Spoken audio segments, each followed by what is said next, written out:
So wrapping up here, next ref up. Rob asked me to kind of just focus on a couple key things here that were specific for the NFLOA. And I like doing some things that are tailored specifically to what's going on in an association.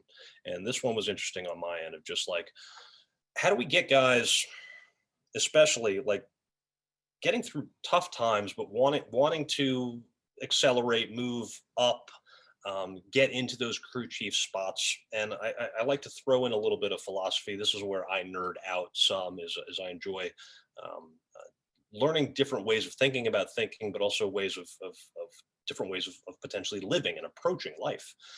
And officiating is a microcosm of life. So if I can do it here, I can do it over here in the bigger scheme of things.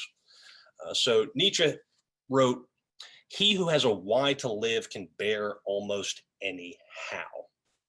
The idea being that if you've got a reason, it doesn't matter what happens to you, you will keep going.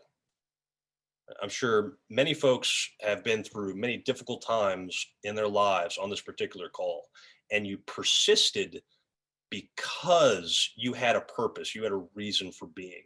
You might have had a mission statement, right? This is my mission statement as an official. I wrote this down maybe 8 or 9 years ago. And I encourage you to formulate your own mission statement. It can be as short or as long as you want to be. Take some time tonight, this week, give it to a mentor, send it my way. I'll help you kind of refine things. I like working with words. But the idea here is this is something I say to myself after I'm done with my breathing exercises at the national anthem. I say, focus, focus, focus, and have fun. And I remember my mission statement. What is it? I give my best efforts so the players have the best experience possible. What does that actually mean? It means I'm going to run as hard as I can when I need to. It means I'm going to converse in a calm, professional fashion when I need to. I'm going to throw flags when I need to. I might have to make it rain one night because safety is a problem. Okay, fine. That's so the players have the best experience possible. Everything I do when I'm putting on that uniform until when I actually take it off and I'm home is to make that mission statement come to life. And that helps me when I want to say something so rash to a coach or to a player, or I want to get into my head so much that I shut down and I don't think about the next play. I got to remember, no. I'm not here for me. I'm not here for the paycheck. That might be where I started from. That's cool. I'm all for that. We all need to be able to afford things and do the things we want to do. But I want to make sure that I'm approaching this in an act of service. So if I focus on the players, I've found that I am much more likely to have a better game. And if I have a better game, the players are going to have a better game. People are generally going to be happier, win, lose, or whatever. And I'm probably going to have a better experience, right? So take some time, write down what your mission statement is. It doesn't have to be super specific or whatever. It just has to be true to you, right? And it might change from year to year. That's cool as well. It might change in 10, 15 years. That's also cool.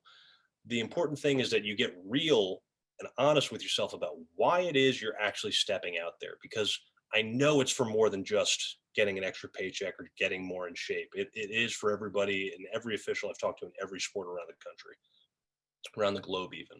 It's about something a little bit more. And if you can tap into that, when things go awry, when things go wrong, you will be much more likely to bounce back much more quickly and have the game you can officiate at the level you can officiate in that next game. And then Rob will remember this, so will Chris Clark. Take care of your crew. This is my buddy Andy. He's my oldest friend. We played youth ball together when we were like 5 or 6. Okay.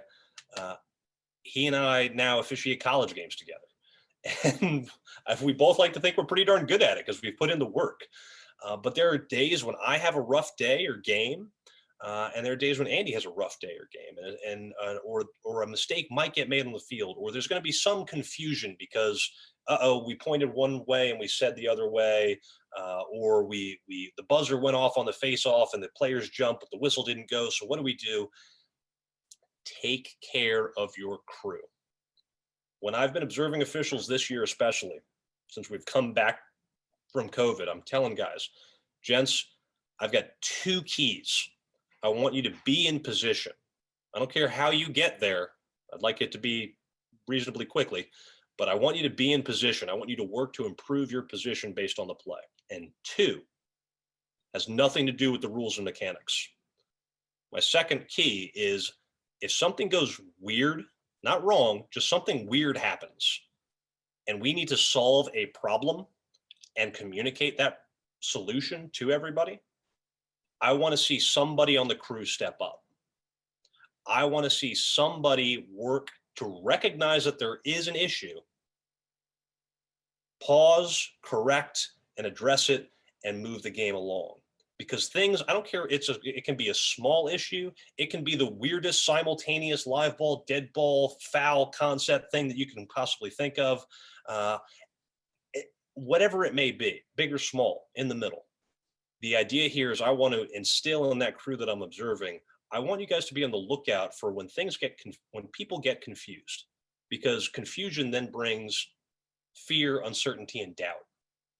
That fear, uncertainty, and doubt then leads to that mental tiger. And so now we have a more stressed out players, more stressed out coaches, more likelihood for things to blow off or to blow up.